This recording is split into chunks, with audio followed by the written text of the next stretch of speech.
Welcome back, everybody. Derrick Soo, your 2022 Oakland mayoral candidate. Well, yesterday I was in attendance at the City and HOG meeting. HOG standing for Homeless Advocacy Working Group. And in our meeting, one of the topics that was a real big one, as everybody knows, that there was a huge fire at the Wood Street encampment. And so people were talking about how was that preventable, and could it have been prevented? And the answer is yes, those fires are preventable. The problem is that there's not enough fire extinguishers to put out even small fires. If there are fire extinguishers, it's probably not likely to work. But we do have some organizations that help a lot of the homeless encampments with free fire extinguishers. These are fire extinguishers that they recharge that don't pass inspection and cannot be sold or used in any kind of safety equipment manner other than for the homeless.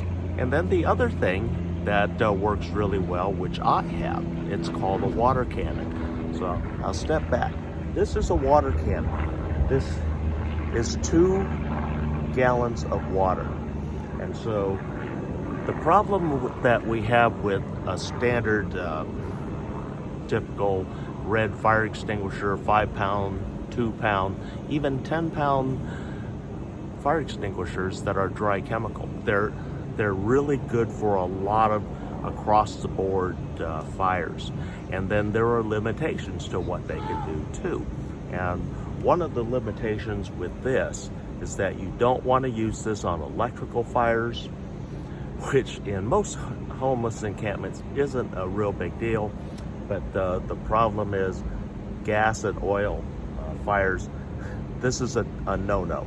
You don't want that on a oil or gas fire, because then things flare up and then get really out of control.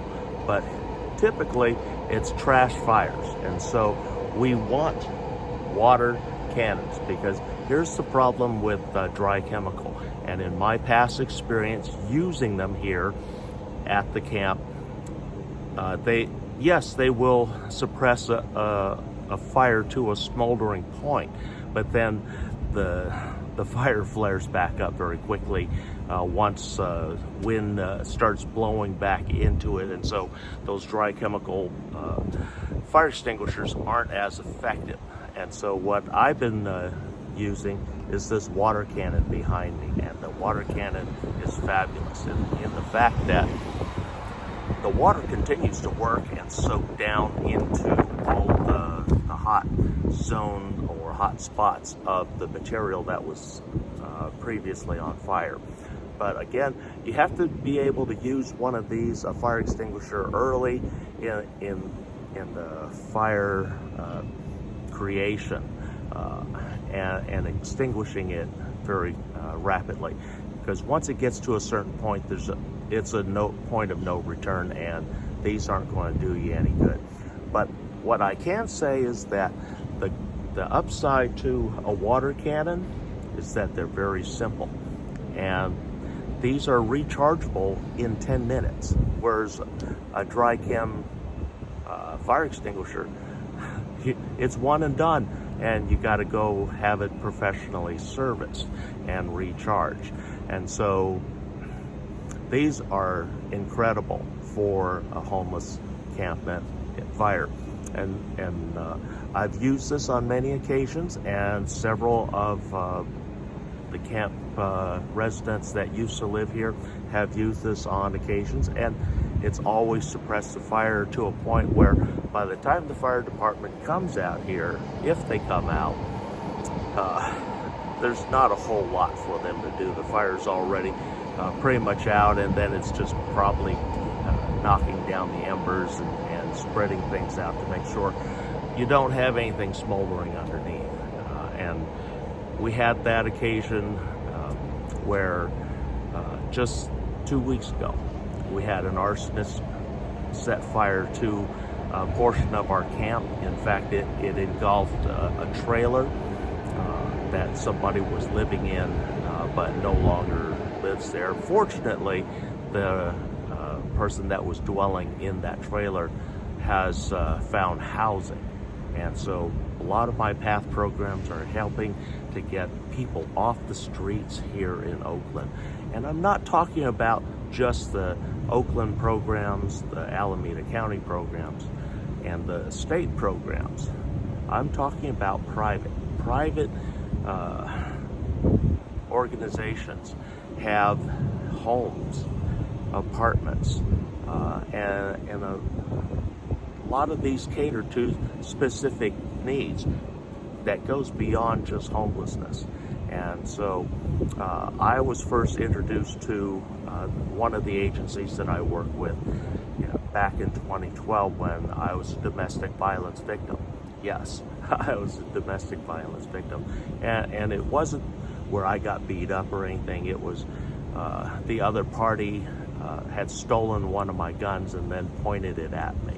And so that qualified me as a domestic violence victim. And they assisted me for quite some time, and to this day I'm still thankful, and I support their cause and their what they do for the community very quietly through different programs. And so that's why I still work with them to this day. And so fire extinguishers are extremely important. It was brought up yesterday in the Hog and City Administrators meeting. We had two of the new city administrators that are on an interim basis at the meeting and talking about the homeless issue, especially the Wood Street encampment, because it was supposed to be closed and cleared by August 1st, and they were in the process of doing that.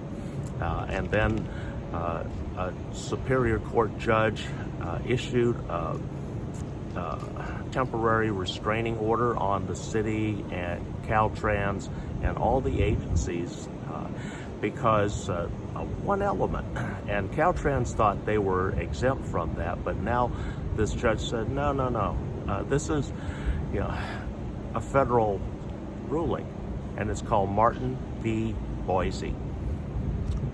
It was a landmark case back in 2019, and it states that the homeless encampment cannot be closed or moved unless there was adequate housing. And so that's what the judge is saying, and because the city hasn't proven that they have adequate housing, and they never have. And so in a way it's good that they're forcing even Caltrans to adhere to the state and regional regulation regarding Martin v. Boise. And so housing, the judge says you have to provide adequate long-term housing, not this three-day housing, 1 week housing, or 2 week housing, which was a lot of times how they got over on the judges in the past. They said, oh yeah, we're providing them housing. Look at, they're going into this hotel. And then 3 days later, they're being evicted. So that was the game back then. And so now the court judges have been alerted to this game and have seen actual proof and documentation, and been audited for a lot of this too. So we need to close the camps, but we need to do it in a fashion that is safe and productive for everybody, so that what we're having to endure here in Oakland with a number of homeless folks living on the streets, and those homeless camps in many cases embody and are embedded criminal elements and criminal organizations right in your own neighborhood. And so that's why I say we really need to get rid of homeless encampments on the City of Oakland streets. Thanks for joining me today. We'll be right back.